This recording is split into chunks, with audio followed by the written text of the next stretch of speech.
મીડિયામાં અહેવાલ પ્રસિદ્ધ થતાં નગરપાલિકા તંત્ર એક્શનમાં. વોર્ડ નં. 3માં રૂ. 45 લાખની ગટર કામગીરીનું ઉચ્ચ અધિકારીઓએ કર્યું સ્થળ નિરીક્ષણ.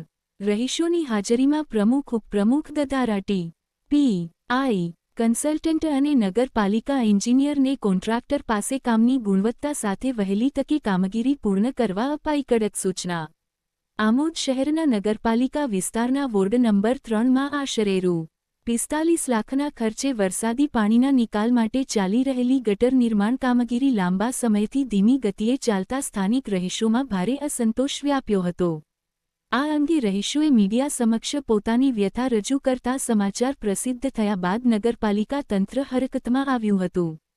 આજરોજ આમોદ નગરપાલિકાના પ્રમુખ, ઉપપ્રમુખ, કારોબારી ચેરમેન, મુખ્ય અધિકારી, ટી.પી.આઈ. કન્સલ્ટન્ટ તેમજ એન્જિનિયર સહિતના અધિકારીઓ અને પદાધિકારીઓએ વોર્ડ નંબર 3ની સ્થળ મુલાકાત લઈ ચાલી રહેલી કામગીરીનું નિરીક્ષણ કર્યું હતું.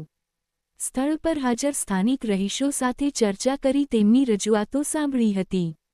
નિરીક્ષણ દરમિયાન કોન્ટ્રાક્ટરને ગુણવત્તા સાથે કોઈપણ પ્રકારની બેદરકારી રાખ્યા વિના યુદ્ધના ધોરણે કામગીરી પૂર્ણ કરવા તેમજ વરસાદી ઋતુને ધ્યાનમાં રાખી વહેલી તકે ગટરનું કામ પૂર્ણ કરવાની સ્પષ્ટ સૂચના આપવામાં આવી હતી.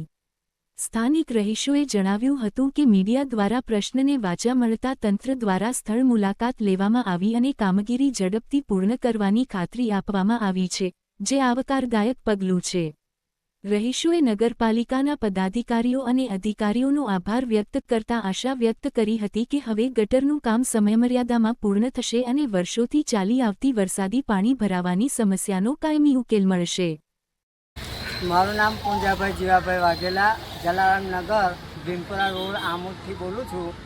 અગાઉ અમે 2-5 દિવસ પહેલાં જે રજૂઆત ગટર બાબતે કરેલી તે આજે નગરપાલિકામાંથી પ્રમુખ સાહેબ, ઉપપ્રમુખ અને એન્જિનિયર સાથે એની ચકાસણી થઈ, એની તપાસ થઈ અને જે કંઈ કામ અધૂરા છે, કામ છોડી દીધેલ છે તે બધા કામ કરવા મંજૂર કરેલ છે.